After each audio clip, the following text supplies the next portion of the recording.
We're talking about Brooklyn Bridge. I'm tearing up. Okay. Yeah. Can you describe the series for someone who's never seen it? It's so funny. It's so hard to describe Brooklyn Bridge. In fact, I did a talk show, and the man said, "Can you describe the show?" I said, "No, I can't." I said, "You haven't seen it, have you? I can tell because the way you're talking to me. You haven't seen it because people who had seen it would stop me in the street and start to cry and just carry on and say, 'This was my childhood. I could smell that apartment.' It's Brooklyn in the 50s, before the Dodgers left, or at the time the Dodgers left, and it's the Jewish family, but it could be the Italian family. It is immigrant family where one generation lives on the lower apartment and the other lives upstairs, and they're all together. And that's what everybody wanted to break away, and everybody get a divorce and get rid of each other. But meanwhile, what did we throw away? This wonderful one generation sacrificing themselves for the next and setting this high standard. And it is American. I wished we made 35. And I said to Carrie, if we can make 100 of these, this would be our upstairs, downstairs, because this is the American immigrant story. And we did one where Joe Gray was the last immigrant to come over from Poland. And God, how we loved making that. We cried all the time. We cried every day. The director said, "You can't do it like that, you know." I said, we know. We go, we get it out of our system, you know. But and funny, was terribly funny, terribly human, and filmed one camera, like a movie. So that really was maybe why we didn't make it. It maybe cost too much. But the light coming through the lace curtain, hitting the crystal pieces, the food, you could almost smell the life there. Describe the character of Sophie Berger. What I like about the Jewish culture is the women are so strong, and they're not ashamed of being strong.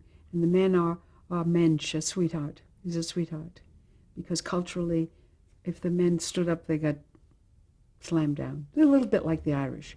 See, a little bit like the Irish. The Irish men also can't stand up or he was killed.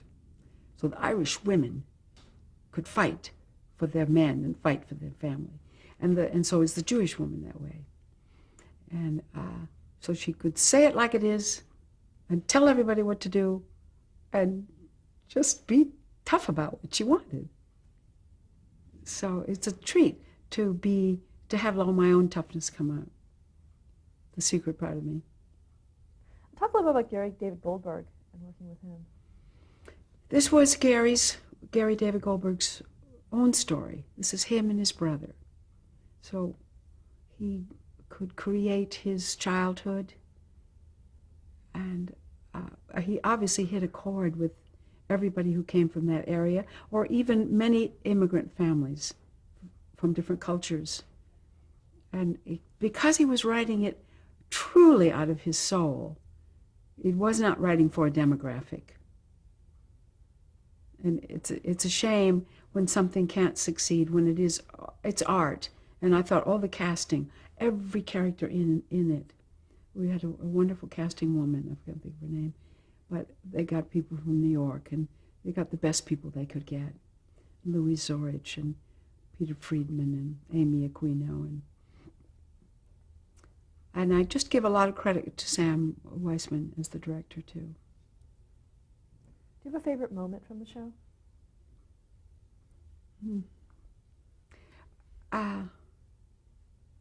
I think we did a two-parter with the Irish family, and they played the music from West Side Story as the two families met. You know, this is going to be a rumble, and we met in the Chinese restaurant, and it's just a masterpiece. I'm not even sure I have a copy of it. I've got to get a copy of it. In 1997, you joined the cast of The Drew Carey Show. Talk about that.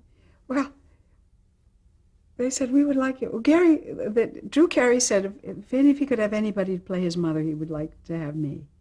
I thought, what is that? The Drew Carey Show, what is that? And he said, well, we'll send you some tapes. I said, well, I watched it. I thought, well, this is sort of lame. This is lame about these people just drink beer. And my goodness.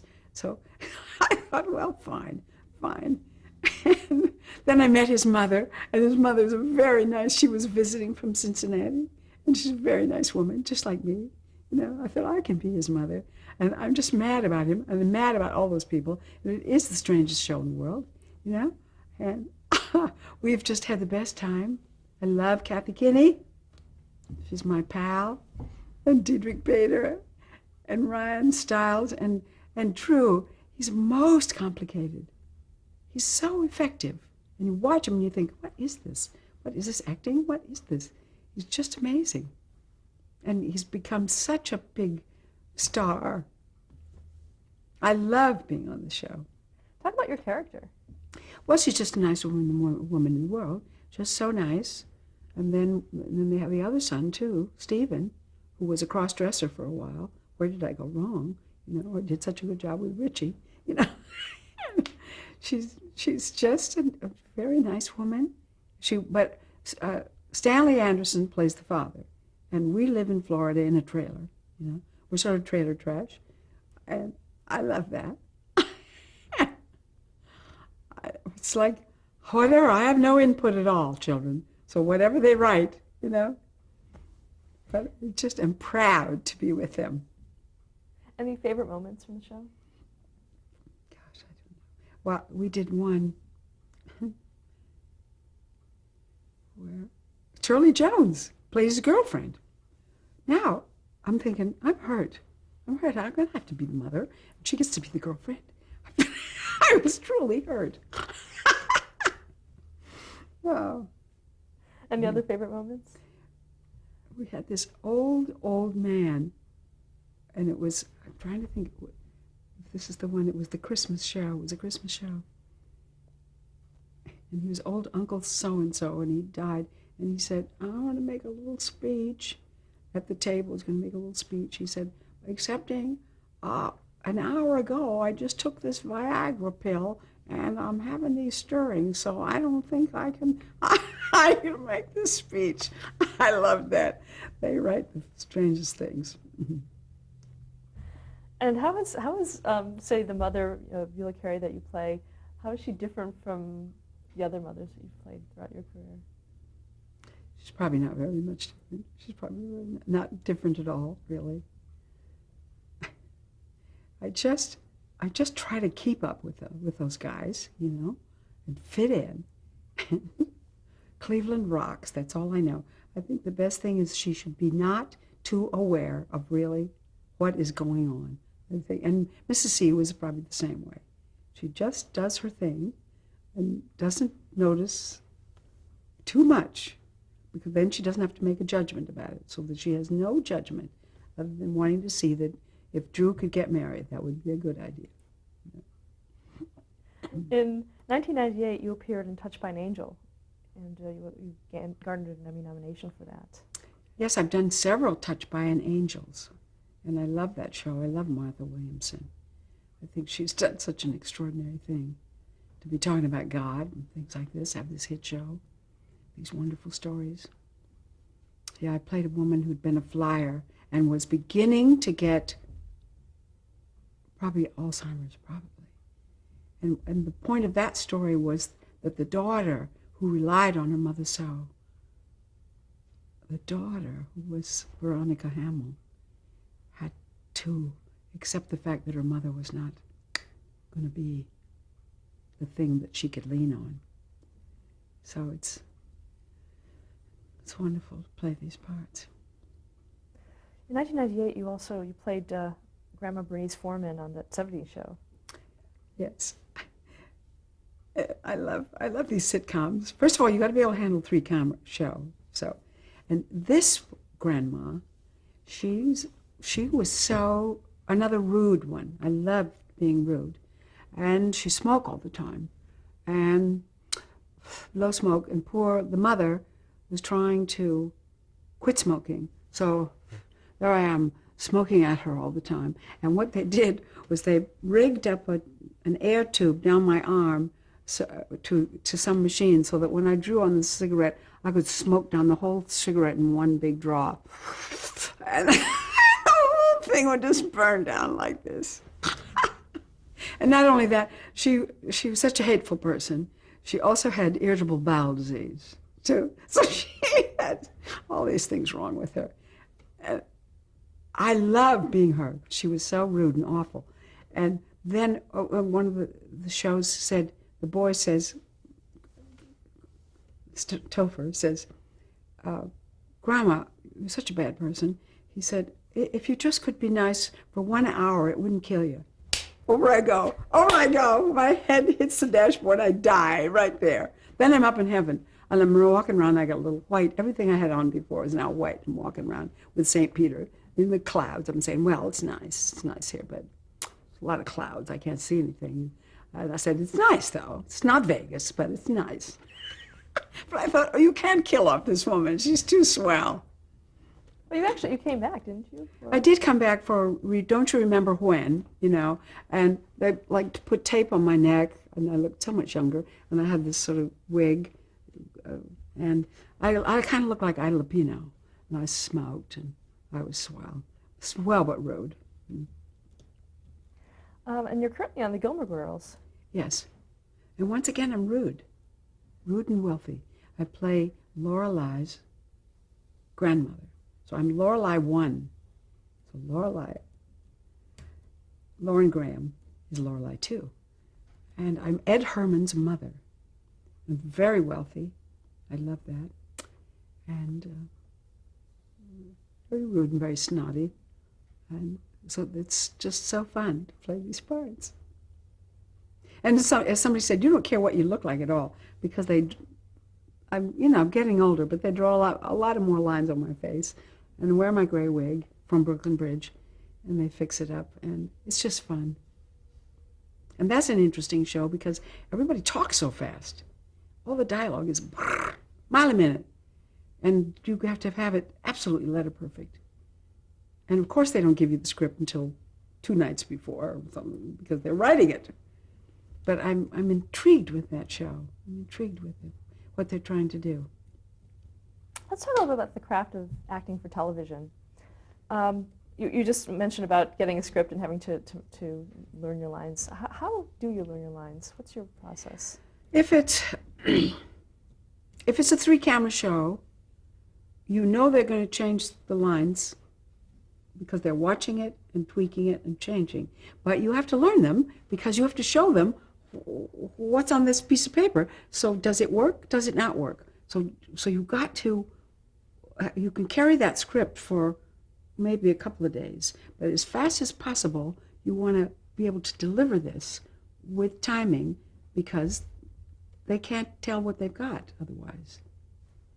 Now, if it's a 1-camera show, that going into that can now, you have to learn what they've, and I try very much to learn it exactly as they've written it. Because I know how much effort goes into that script. This isn't just something they're slopping off up there. Every a, then, the, but is argued about, and hours and hours they spend because they have to get it within 23 minutes. So you've got to tell your story fast. You can't be tight. Get the data in there with the fewest words possible. I do have great respect for the writers. And being a team player also, I want to see if I can make this thing work for all of us. How are your performances affected by working in front of an audience? Do you prefer an audience? You have to kick it out a little bit more. Kick it out. If it's a totally 1-camera show, like Sam Wiseman would say to me, just breathe. Just breathe. You don't have to do much. A 3-camera show, you're not going to get those big close-ups. So you want to kick it out 200 yards out there. It's a subtle difference. But I think the key is you want to be honest, you want to feel it, you want to be in the moment, and you can't do that if you don't really know your lines. So I work hard. From where do you draw the inspiration for your characters? I don't know where acting comes from. It's the childlike part in us, the little child that acts out something instantly, and you want to keep that part of you alive, and you use that side of the brain. That's if a director talks to me too much, he'll pull me into the other side of my brain, my analytical, specific. If you leave me alone, in fact, Ron Howard, when I did Skyward with him, he creates an environment in which he can let you alone and not have to talk to you too much. So then you get to go, I always say, I go into my alpha. I go in there, or where I love to be, and that's that childlike place. And if I've done all my homework, I've synthesized a great deal of data.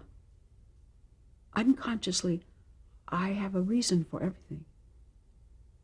So I know who I am. And then you go into this sweet place. It's very fun. Where did you learn that? Well, that's, you just have. Then that's that child part of you. But how did you learn to retain it? Well, we were saying, like in the early television, you didn't know how to pace yourself. Now I can turn it on and off, fast. Because I'm older and I have a lot of technique. That's a lot of acting. And that's why we all go back to the stage. You've got to find it. And if sometimes in TV you don't have time to find it. So you better find it on your own, up in your room somewhere. Inside. So there's a lot of dreaming and walking around thinking. I don't know what kind of thinking that is, but cogitating of some kind. I would say synthesizing all the ideas and information that you have. What do you think is the most important advice anyone ever gave you about acting?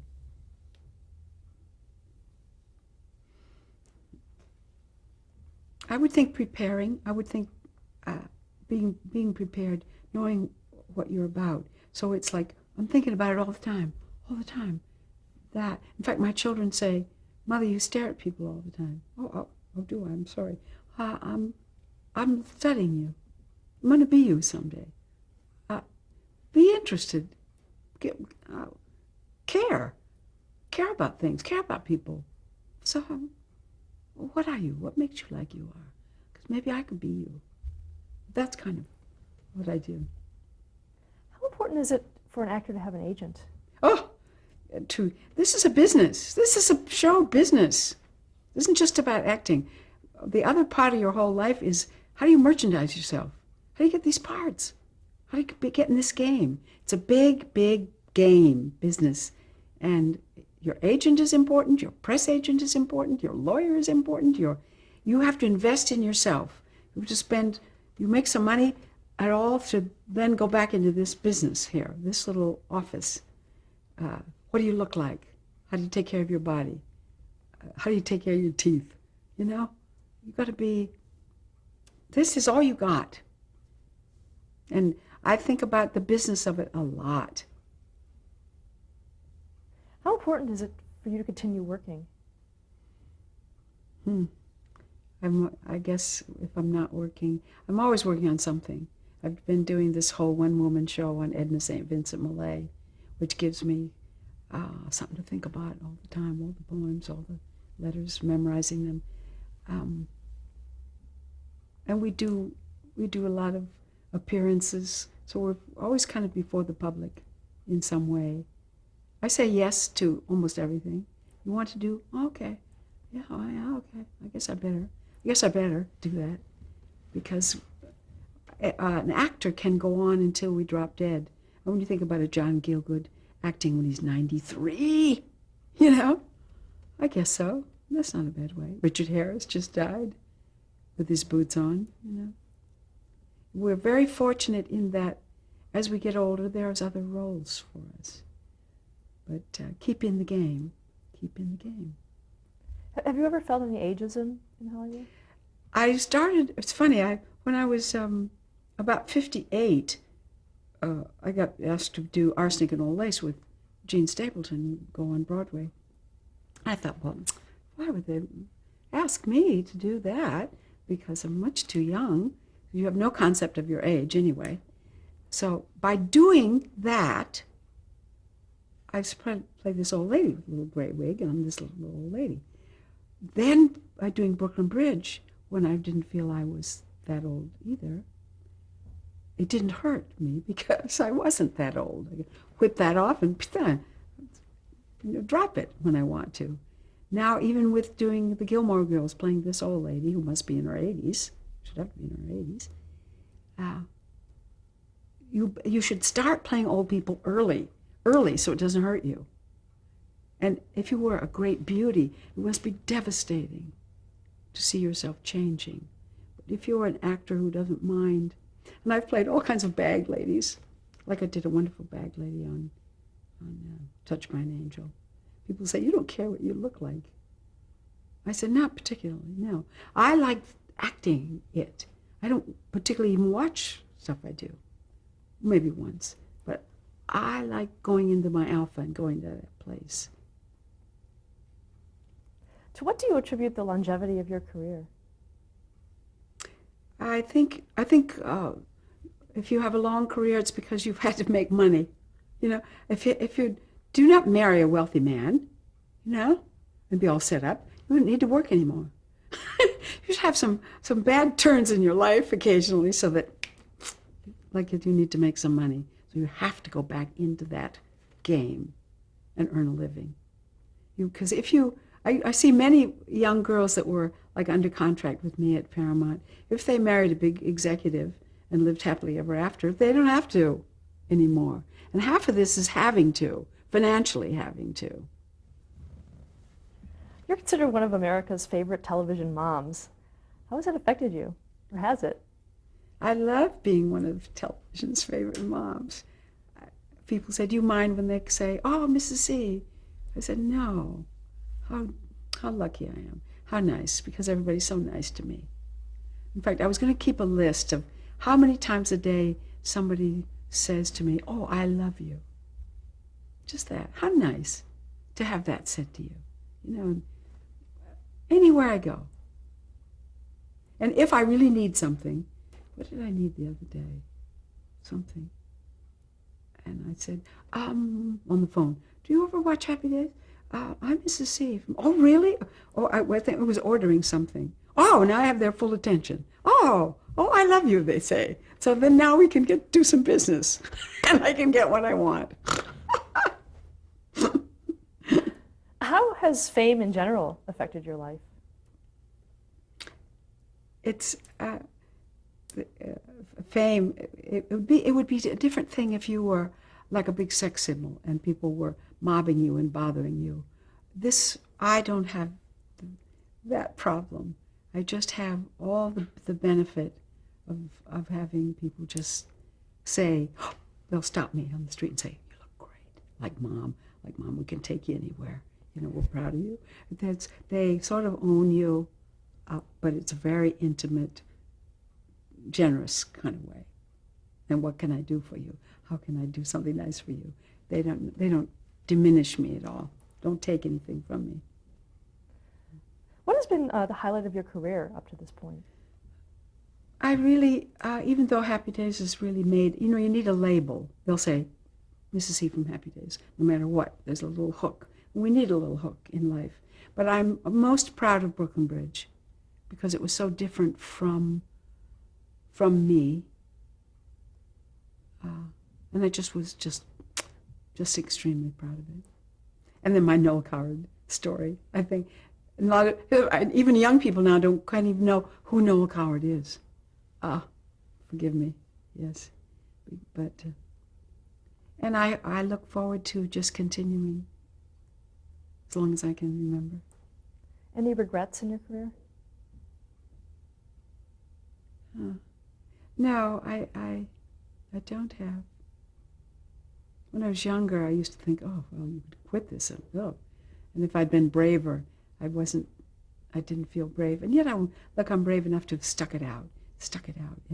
And now I realize how difficult. The older you get, you realize how impossible it is, what you were trying to do. Thousands and thousands of people. and many talented and beautiful people, and to have survived.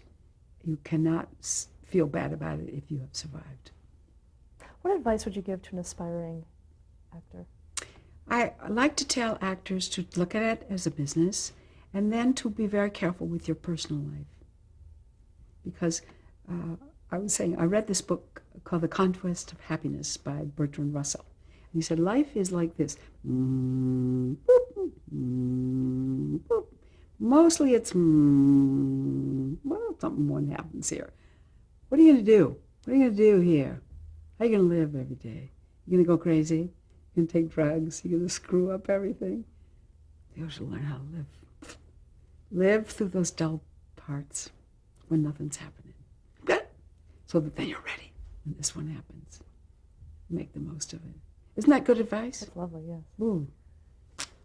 Our last question that we ask our interviewees is, how would you like to be remembered? Oh, I thought you were going to say, what is God going to say to me? Yeah. I think I will be remembered as Mrs. C from Happy Days. I'm sure it will go on for several more generations. And it's interesting, my daughter, we had a big birthday party for me a couple of years ago, and she said, my mother is kind. I thought, oh, kind. And I thought, well, yeah, I am kind to people. Oh, I want to cry. So. Well, thank you so much for sharing your story with us. Okay.